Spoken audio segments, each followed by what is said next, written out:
Welcome to the first episode on the year of the Developer Log of Unveil. And we have so many things for this episode, so we better get started. We will be talking about three main things. The release date of Unveil,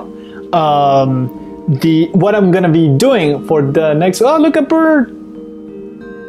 Alright, what I'm gonna be doing for the next few weeks to get to that release date, and of course, what I've been working on for the past month or so, because I haven't given you any updates with any developer log whatsoever. But before that, let's just celebrate that.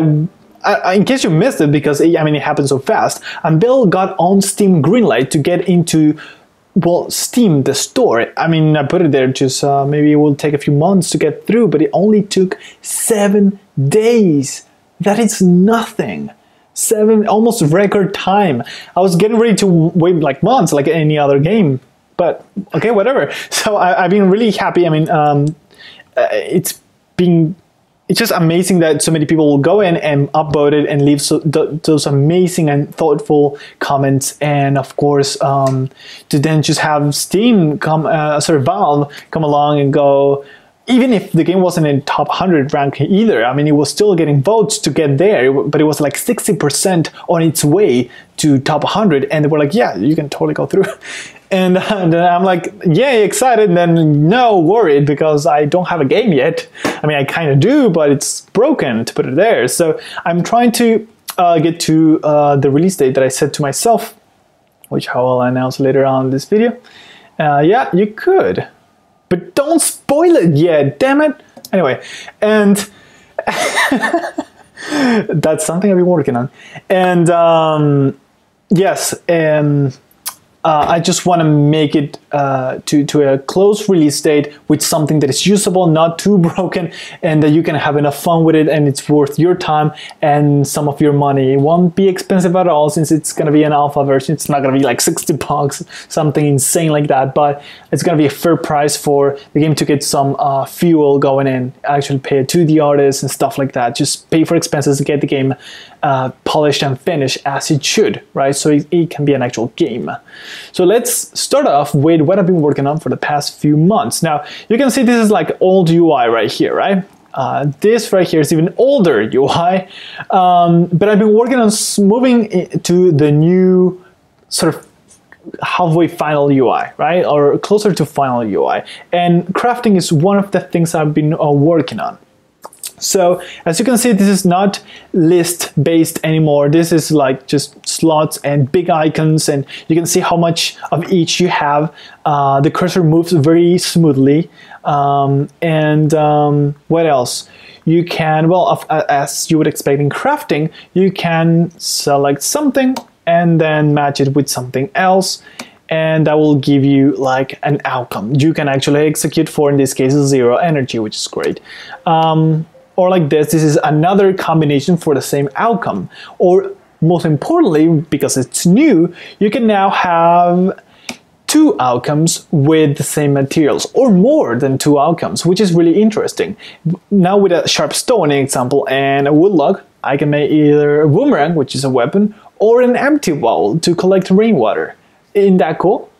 Because now it just opens up the possibilities of what you can do with a few raw materials. And that is really interesting. And by the way, you may ask, well, why can't I make a campfire with like a rock and branches, or with a stick and branches? Like, why? What is the difference? There's really no difference, but in this game where you manage resources so carefully, you actually make an active decision whether this is going to be better than this, because of the item you will be spending on making it, right? So if you're trying to preserve rocks or sticks, you're gonna make a wise decision there. The game is full of decisions all the time because resources are so scarce. This, you'll rarely see this many materials on the screen, because this is just testing. This is a testing map with testing settings. But anyway, this is a great example of a UI that I like to have. It's very clear how much it's gonna cost. Even like whenever you have this, you get to see, the cost in this case is equal for both of each item. You need 1 sharp stone and 1 wood log. I have 3 wood logs, so you know that, but in case of this and this, which is a coat, even if it doesn't look like coat, and I promise I will pay a 2D artist to get a coat drawn and many other things as well that you see here. You can see I don't have enough leaves, so it's on red. So it's very clear now what you need to complete your crafting, right? And of course, if you want to do this, you can, but if I want to go here and say I want to compress these 2 rocks into 1 sharp stone, I can actually do that, and there we go, we have a sharp stone. I have 2 now. All right, but you get the idea. So I'm really excited about this. Again, that it's a new kind of UI. This is a kind of old UI, but work in progress. The next thing that I want to show you that I'm really excited about is the new hunting / battle system. Now, you don't need to battle on the game. I keep repeating that you won't have to battle or even hunt in many cases. If you do want to battle, there will be specific scenarios where there are wolves and bears that will kill you unless you kill them, pretty much. That is pretty much how it goes. So you make them flee away with some way, but otherwise kill them and yeah, loot them. But that's not going to be all scenarios, just some of them. All right, so right, for now, we're just going to try to hunt. And basically you go to a patch of grass and you select look for prey, and there we go. And basically, okay, it's a rat. I think there are no more rats anymore in the game, but I think this is a testing map, so it still has a rat. But anyways, this is like a turn-based battle adapted to hunting. That is pretty much what it is, right? I still have my movement. I have my movement right here. I can crawl closer, run closer, sprint closer, run away. And you can see some make minimal noise, some make lots of noise. But of course, it's really windy today, and you can see the noise indicator on the bottom being like lit up completely. So you know, right next to the clock. So you have, you know, visibility and noise. So it's pretty much like great conditions to get closer and without being noticed. Right now the creature is facing away from us, so, you know, it's not going to run away or anything. We have some actions. We can kick, we can dodge. You can learn more actions by doing stuff in the game. And of course, the equipped weapons. I have a club and a torch. So I have swing, knock up, smash, burning blow, and purging flames. Some are missing description because this is a new user interface and it's missing the description of what purging flames does. But basically it removes, well, bad conditions on you. Anyway. And of course you can leave, but right now we can't leave because we're not engaged in battle. If we were engaged, we can't leave. We need to run away first, right? So what we're gonna do is just, you know, crawl closer. You can see the indicator saying how far I'll go by crawling closer. In this case, just 1 step. The big rat, by the way, is not aware of us. Big rat is important. It says like how grown it is, right? That is how tough it's gonna be and how big the meal or the meat is gonna be. Ooh, it isn't a whatever. Oh, it's perfect conditions. All right, and now I can just smash the out of it. So still some stuff apply. You can see that some movements are faster than others, and now there's a speed indicator on the top. But since we're not gonna explain battle on this episode, we're not really gonna go over it. But you can see like which moves make me really fast and which moves make me actually slower. Right, with a dot on the left side instead of the right side, negative, right? Anyways, we're gonna just swing it, and that's gonna be pretty much it. The rats are very weak creatures. There we go. Yeah, we destroyed that guy. So was victorious. I need to remove that. Anyways, and yeah, we got the rat and so on, and we learned a skill, etc. And you can see it's right here, it's 12 energy. That's why I'm gonna remove rats. They are worth like no energy. And you can cook this and eventually also take more materials out of them, like fur and so on, if you have the right tools for them. These are some of the tools I have, but I don't have any knife, in example, to get fur out, but you get the idea. I mean, you can just go ahead and eat it if you want. You're gonna get, well, sick. You can extract more materials out of it before you cook it, so you make the most out of your buck, if you may, or your energy put into fighting, or you know, whatever you want to do. Really, it's up to you, and if you can do it. But as you also saw, sorry that I kind of skipped that.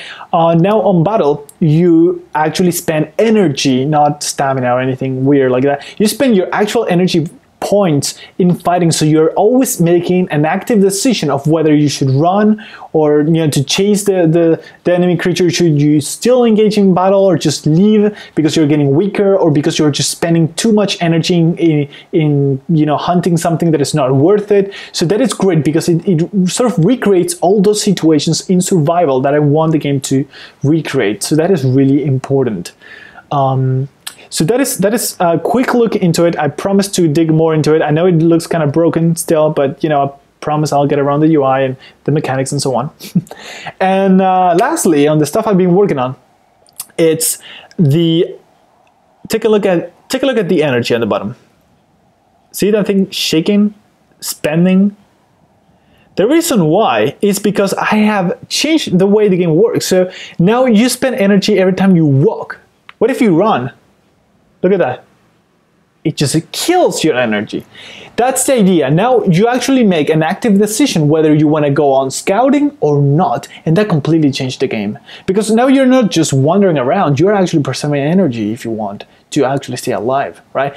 And water is now being used mostly as a way to limit how far you can go, right? So if you have like a water source that is not the sea, but like a lake or a river, you can fill up and drink all you can there, but then how long you can go until you find the next water source or not, or maybe you have to eventually come back to it or find a way to make water come out of the ground or other ways on your scoutings or expeditions, right? So that sort of puts a limit on really how much you can do on a day, right? Because you do lose hydration way faster now. So it just keeps you on your toes, and it's impossible to stress how fun the game is now that I've been doing this. This is a testing map, so I really can't show that, but I've been making like prototype maps that look horrible but play beautiful, and they're super exciting.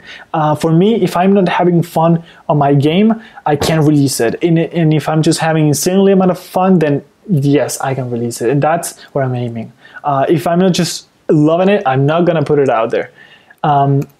And also, I've been making a few other changes, like this guy spoiled it before, that you can now actually climb walls. Now, as always, you could use these little rocky edges, which are easier to climb on, right? And I will change this kind of the way it works. But now you can pretty much climb anything you see as long as it's one tile high, right? So an example, I can go here and go climb up, and it will cost 5 energy. This is an active decision you have to make. And right now it just have a walking animation, but you can just picture the guy going like crazy trying to climb up. There we go. And you can see I cannot climb here, right? But I can climb here, right? So if I want to get to 2 tiles higher, I need to find separate tiles, right? That pretty much prevents me from doing like an endless 50 energy climb for, by mistake. And also for me to limit how far you can go. But anyways, and you can, we have a reward here, so might as well take it. We can climb up here. Oh yes. And we spend time as well, pretty much. And then we can get this guy. Yay! All right, and now we can eat it. There we go. And now we're just gonna slide down, and sliding down is way less costly. It's just 1 energy, right? And we can repeat the process again, or in this case, since we actually have a way out, we can just do this. So yeah, you get an idea. And there's so much to do with this. This is like a simple example, but you have no idea the possibilities on level design, map design that this has. Since it's not procedural, but actually carefully crafted, you can just make this very cool and tricky places that if you really think through, you can actually get there. Right? Even if it looks impossible or just is decorative, I try to make sure everything that I put has a reason to be there. Very few things here are decorative, like maybe trees and palm trees, right? But even that big tree right there will give you shadow, right? So it protects you from the sun. Everything has to have a reason. Even sea is not only to limit how far you can go, you can actually bathe in it, you can fish in it. Come on, give me a break. Right? So that is pretty much it from what I've been working on. I've been making a lot of changes on weather and body temperature and just adjusting a bunch of parameters and polishing things. But yeah, that is pretty much it for it. So I'd like to show you now what I'm going to be working on the next few weeks, and of course, the release date. All right, so welcome to a very sneak peek very sneaky peek of what I'm gonna be working on, and I never show future stuff because I don't like to say, hey, maybe I'll do this, and then I never do it. So, but you know, just take it like this. But yeah, this is a special case, all right, because I'm fairly confident with this, so we're just gonna go with it. So this is my design application, by the way, the one I use, Affinity Designer. Because they did not pay me to say that, by the way. And this is where I design everything. And this is where I try things. You can see I can move around things or not, whatever. But basically, this is where I try new user interfaces. And for the next few weeks, I will be working on bringing the user interface to a usable level, because many people don't know how to interact with items, right? Or that maybe there's an inventory. They don't know about that. And many people don't know how to manage an inventory, or even how to craft, or the concept of crafting. And you may think, oh, duh. But yes, you still have to make the game in a way that those people can still enjoy it. You don't want to alienate people because they just don't know everything about your game because they played it before, right? You should. I believe a game should be able to introduce players to gaming. So definitely I'm focusing on that. I'm making a UI that is super easy for new players, and it's super useful for hardcore players, being a hardcore player myself. So let's take a look. So one of the things I'm working on is this right here. So now I'm testing the idea of having a menu on the top that is always visible. Bear with me. And it has the 4 main menus right here: inventory, crafting, let me get this, inventory, crafting, equipment, and tokens, right? And also it tells you what you can do with that button X, which is your interaction button. In this case, since you're staring at a coconut, it will go, well, coconut colons interact, because you will be interacting with it. You won't be picking it up, or you wouldn't be like eating, even if you can't eat things off the ground, but you're interacting, right? That is what's gonna happen. And actually it should be more like this, in fact, because it will pop a new window. All right, there we go. So we just made progress. Great. So the reason why you have this is because the idea now is for you to, every time you get an item or something, to actually have that item like just appear, right?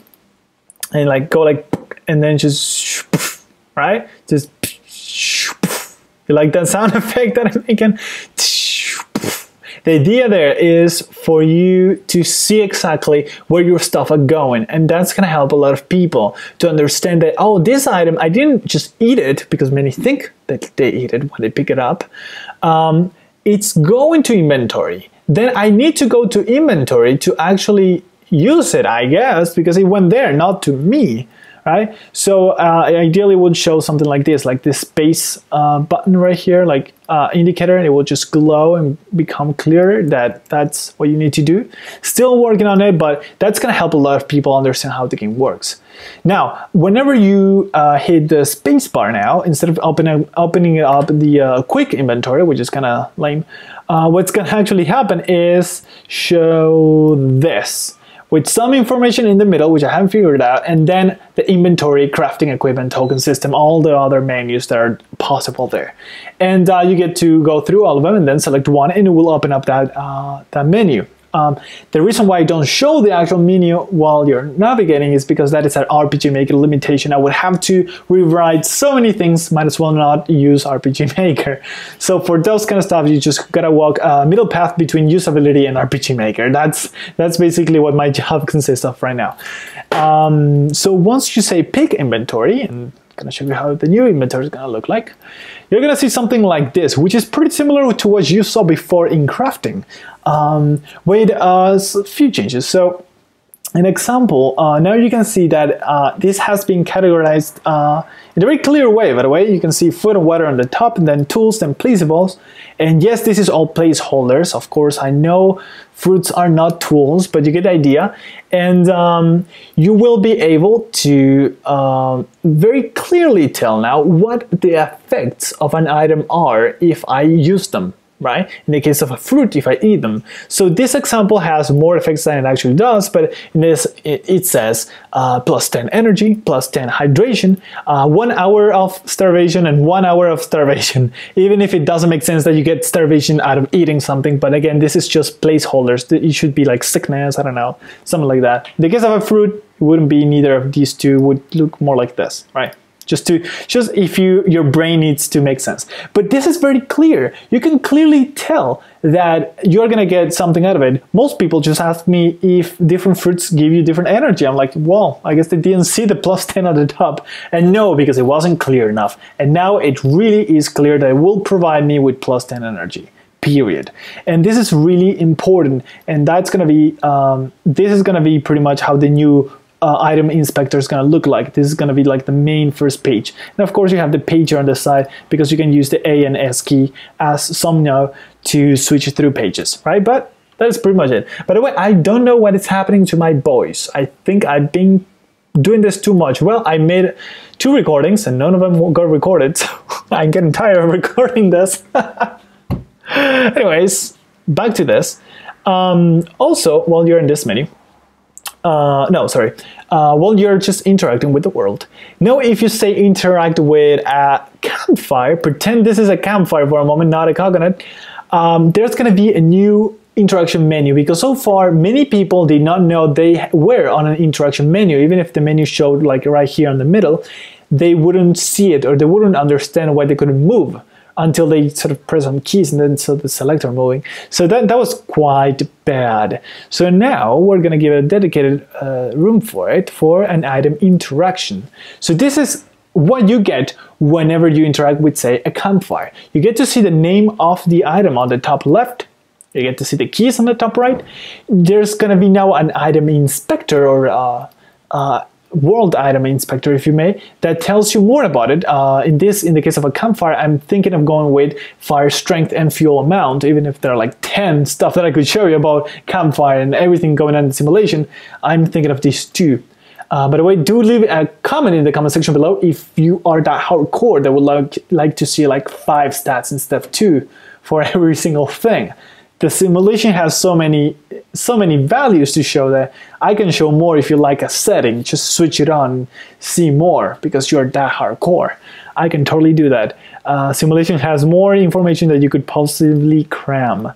So then below it, you actually get the options that you can do, and now it's super clear if some of them have a cost or there's a reason why you can't do something. It will go, of course, less transparent as always, and it's just way clearer that you just can't do it for this reason, right? And of course, if an option will open up a new menu or window, now it's very clear not only because of the 3 dots, which is standard pretty much, but also this arrow right here. So I can just quickly glance at it, not even look at the text, but I know that this guy will give me a menu. And if I was looking for a menu, this will grant it. And this is part of good UI design. I should be able to quickly tell where everything is without even looking at it, even if I don't have budget to make icons. All right, so that's why you see so much text here. But I think even if it's a lot of text, it's good. It's solid, right? For no budget, it's solid. So I'm really excited about this, and this can actually change colors. So in example, if you were on a campfire, this will look more like this, and the selector would look more like this. Not exactly like this. I'm just making colors out of the blue, but you get the idea. For the first time ever, I'm not doing colors for color coding. I'm doing it for immersion. So whenever you interact, you go, oh, this is a campfire, right? And this is all red and yellowish. And whenever you interact with a coconut, it's like brown, dark brown, that kind of thing. Or whenever you interact with grass, or it's green, or a plant, it's green. And whenever you interact with dirt, it's that like very soft brown and so on. So you get the idea. It just gives you more of that context, right? So you go, oh, I'm looking at campfire interactions, right? And so on. And that is really important in UI design, to have good context all the time. And I just also thought it was pretty, even if I don't do things by being pretty, but being functional. This was kind of pretty, so we're going with it.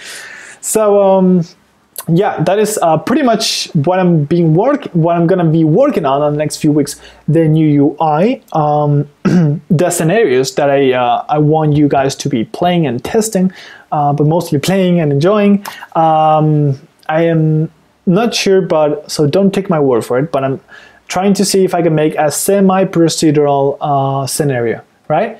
On which whenever you start, it's always different, and the maps that are connected to your map are different. So you never know what you're going to expect on the other side. I don't know how good or crap it's going to be, so don't take my word for it, but I'll try it. And also just other manually crafted scenarios that are really interesting, and I can't wait to make them. And besides that, and some features that I need, and like, well, codes are already featured. I just need the right content put in there so you can actually use them, and a little bit of this and that, and a little polishing in the way what you unlock when you complete a scenario, and the token system, which I barely talk anymore, but it's still there and it's very useful. The wisdom points, which you use to spend on tokens, and then making your sort of build for surviving every time you enter a new scenario, and you go like, all right, I got all this wisdom already and all these tokens that are unlocked on other scenarios. How should I prepare myself for surviving in the desert, right? Or something like that. And you get to sort of make your build before you actually start playing. And little things like that, but mostly that is it. It's not much, just making some scenarios, new UI, a few polishing here and there, and a few little tiny features that I just need to make, because otherwise the whole feature is pointless, right? And that is it. And I am aiming to finish this before half of this year, before June 30th. Although I do not want to launch it on the 30th or the 29th or the 28th. I want it to be, if it's gonna be on June, to be beginning of June. But if it can be May, well, it would be rather late May, very late May. But if it's going to be June, it's going to be probably on the beginnings of that. And by no means I will cross the June checkpoint, all right? Unless there is some external complication that we can solve, I won't go through it. I will release it in whatever state it is, because this needs to be pushed out there. I do not want to keep developing a game that nobody can play. So that is pretty much it. Got a lot of work to do. So please feel free to leave any questions on the YouTube comment section. There's a Reddit for Unveil, just reddit.com/r/unveil. There's the website, of course, where you can find links to the Twitter and the Facebook and the Reddit and the Steam page and everything. There's a Steam group page as well. So stay in touch. Give me your questions. Ask me stuff. I want to know what you think or stuff you expect of the game, so I can properly make a very good first impression for you. There are a few other things I need to do during this month just to make a very good first impression for you guys. So that'll be pretty much it. Again, thank you for watching this very long, but I think interesting Developer Log of Unveil, and hopefully one of the last before the first actual alpha release of the game, that even if it's an alpha, it's closer to a beta than an alpha, trust me. So yeah, that has been all. Wow, I cannot believe it's been a year and almost a half.